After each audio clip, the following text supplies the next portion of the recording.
peeps, Erik Galaxy here. On this episode, I'm going to talk a whole lot about college football, week one. I'm going to throw in some views on tennis, FIBA, some volleyball, and then whatever usual scraps I can pick up off the cutting room floor. But first, can we just quit calling them boneless wings? They're not boneless wings, okay? Back in the day, when my mom would make a cherry pie, we had this apparatus. It was kind of a mason jar with a lid on it and had a hole in it and this little plunger on top, and you would take the cherries and you put the cherry there and you bam on it and the pit would fall out into the jar, and then you had the boneless cherry. Sure, it looked a whole lot like mush at the time, but it was good for baking pies.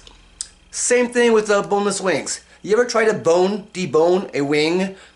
They don't look like that. Those are glorified nuggets. Quit calling them boneless wings. They're glorified nuggets. Now you want to give them a fancy name or maybe even use a foreign language to describe them? Fine. And you can put all the lemon pepper and all the what other honey mustard or whatever you put on wings. These, I don't know.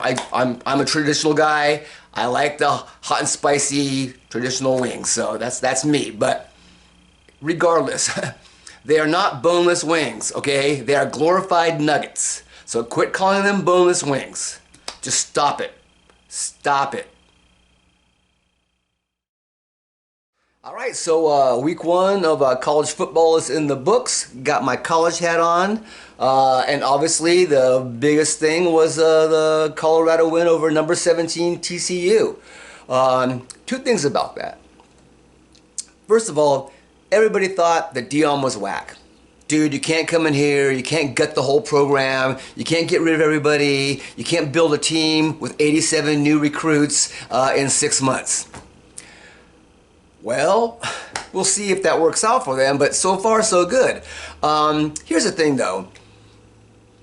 Dion was able to bring in 9 players from Jackson State, including both his sons, of which one of his sons is a star quarterback.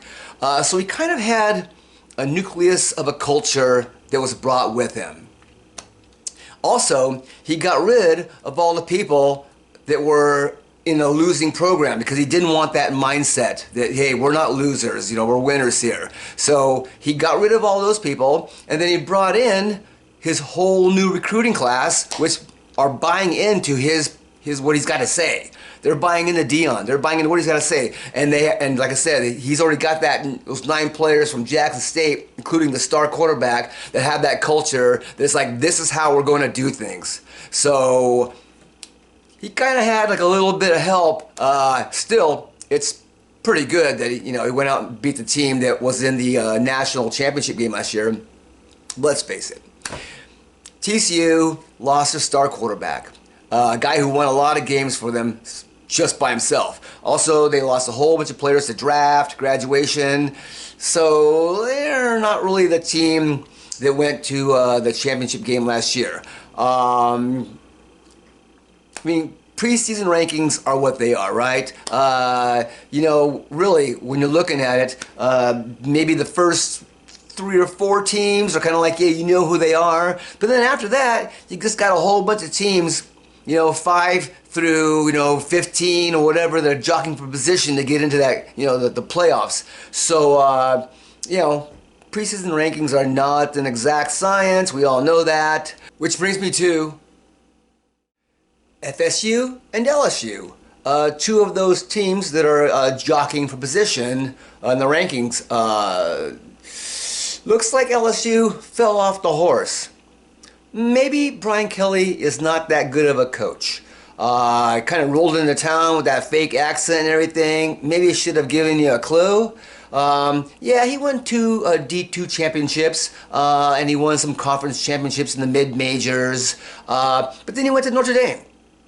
Notre Dame is kind of an autopilot school. There are people that their whole lives, they're born and raised knowing that they're going to go play football at Notre Dame. That's all there is to it.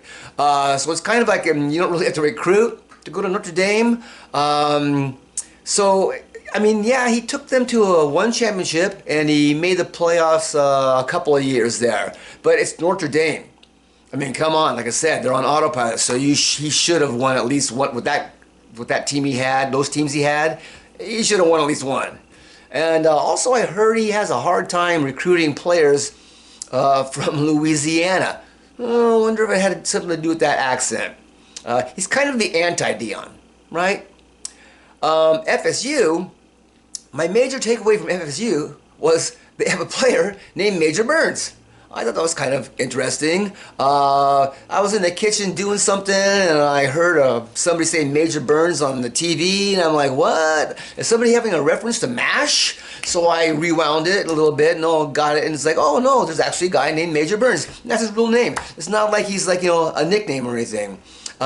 Boy, his parents, I don't know if they watched a lot of MASH or just kind of turned out that way. I remember this guy, Major Applewhite, back in the day, and I thought that was a kind of an interesting name. I think he played for Texas. So, but yeah, that was kind of interesting. Major Burns. The other thing about FSU that I kind of saw was that music that they play when they do that tomahawk chop thing. That's what everybody thinks is, I guess, Native American music, although it was written by a white guy back in like the 30s or something. But anyways, it sounded like kind of a hybrid version of that song. Kind of like they vamped it up a little bit. Kind of like they crossed over that song, that music with that the White Stripes song. The White Stripes, everybody always, dun dun dun dun dun dun. If you listen to both music side by side, you'll notice that they downscale. They go dun dun dun dun. It goes downscale. If you're into music and you musician or whatever, you know what I'm talking about, downscaling. But anyways, yeah, that was interesting. I don't know if when they're gonna, maybe because they're trying to change it up and not be so offensive, I guess, to Native Americans. I guess, I don't know. But they gotta play Clemson now. I mean, which brings me to Clemson and Duke.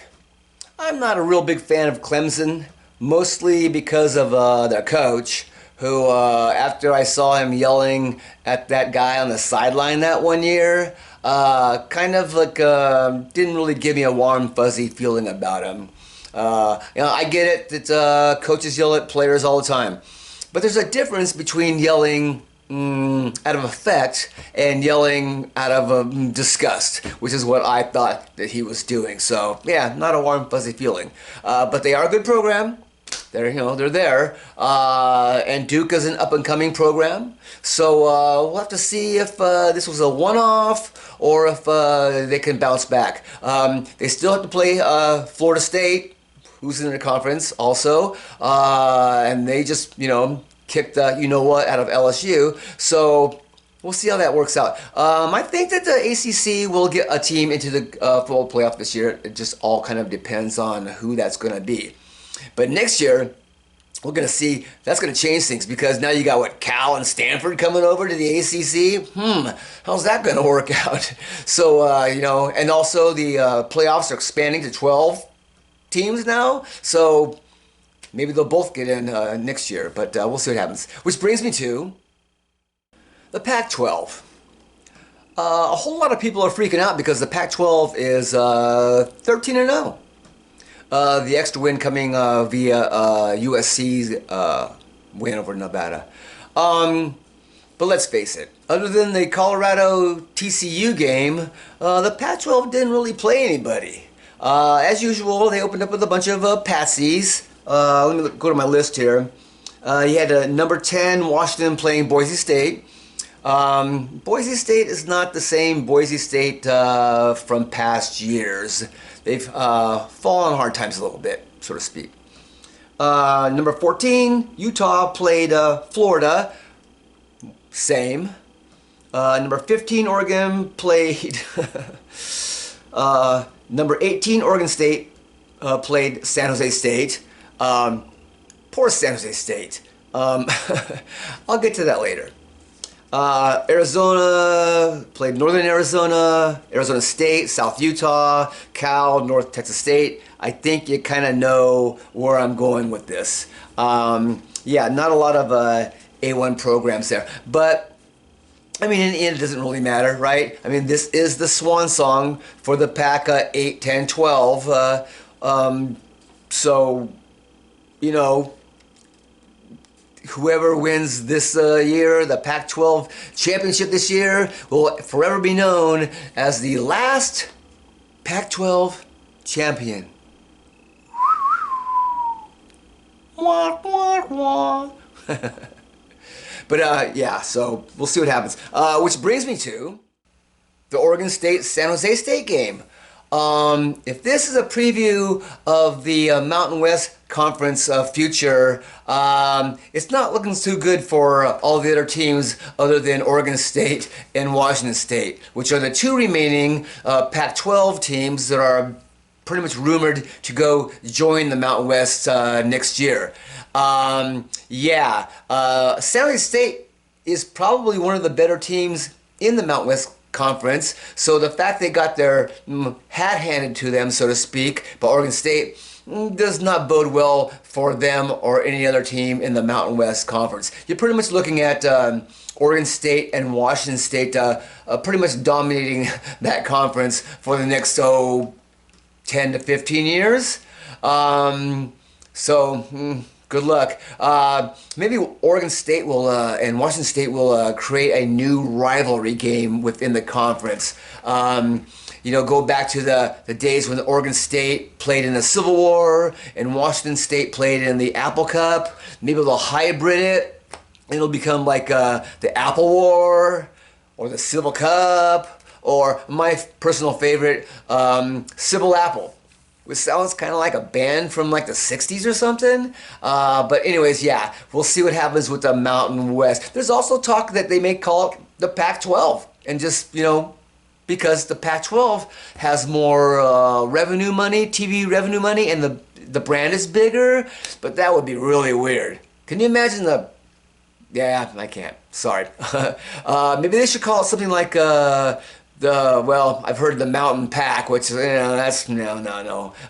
Or the Pac West, you know, or maybe they'll just keep the name Mountain West and let Oregon State and Washington State pretty much run that conference for the next generation. But future generations will not be affected by any of this because, you know, this is the way it's going. And much like us oldies, we had to deal with the AFL and NFL merging, oh my God, or the ABA and NBA, oh my God, or, well, you know, whatever. But anyways, yeah, so we'll see what happens. But yeah, I don't think the Mountain West Conference is... The other teams are going to be all that welcoming with Oregon State and Washington State. But hey, college football's back.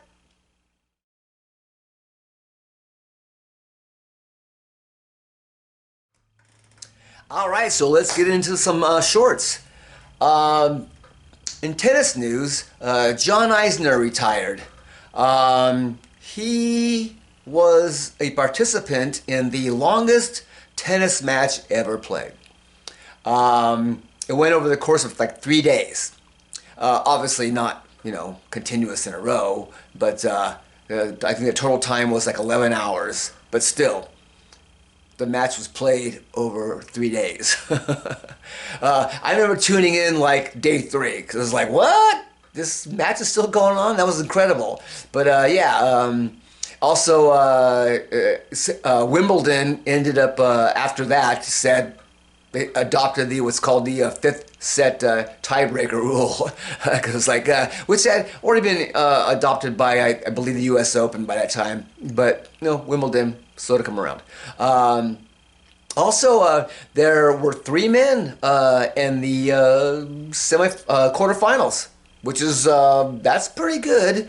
I don't know, maybe tennis is on the up and up for Americans again. I come from the days of McEnroe and Connors and Bornborg and Yvonne Lendl and you know, Boris, all those guys, right? So it's good to see the Americans finally getting back there. But They got this one dude named Carlos Alcaraz who is one bad mofo, as they say.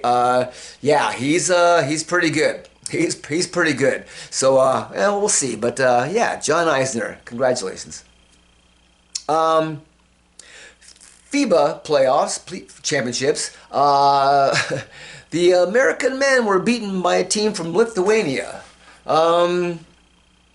This ain't the Lithuania of Aritas Sabonis and what's that guy? Sarunas Marshalonis days back when the Grateful Dead were giving them T-shirts and sponsoring them. So I'm not really sure who's on Lithuania, but I mean, come on. We're the American men. We're the USA team. We should be kicking everybody's butt all the time. Now, granted, this isn't the A team, all right? Steph Curry's not there. LeBron James isn't there. You know, I mean, a whole bunch of others aren't there, but, you know, still, let's go. And Canada, I mean, they got a formidable team. They got, what's that guy's name? Shai Gilgeous-Alexander?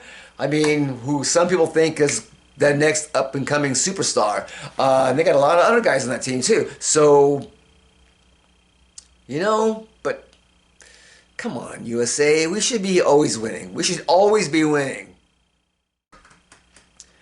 The Nebraska women's volleyball team just drew 92,000 people to a football stadium that not even their football team can fill. At first I thought, was this a promotion or something? You know, giveaways? But I was told no, all of those people sitting in the stands were paying customers. Not only that, but some people were upselling their tickets from like 25 bucks to 400 bucks. So, wow, what does this tell me about Nebraska women's volleyball and possibly Nebraska? Because the Stanford women's volleyball team is much better and has more national championship titles than Nebraska does. But unless they're doing some kind of like giveaway or promotion or something, they ain't pulling in 92,000 people. First of all, Stanford Stadium only seats like 50,000 people. So they couldn't do it there. And even Levi's Stadium, the home of the 49ers, which is just down the road, only holds 68,000 people. So how are they going to put all those, you know, where are they going to find the venue? Because, I mean, let's face it, Nebraska football is a big deal. And apparently volleyball too. But other than that, I mean, compared to the Bay Area and Nebraska, I think there's a little bit more entertainment dollar to be spent in the Bay Area than there is in Nebraska. The only thing I know about Nebraska is that my grandfather was born in some place called Broken Bow and Omaha Steaks, and that's pretty much it. But hey, kudos.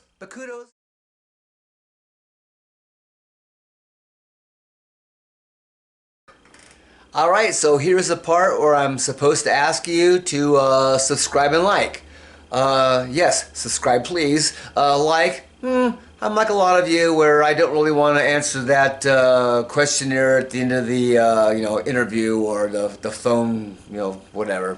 But yeah, and hashtag Jim Plunkett Hall of Fame.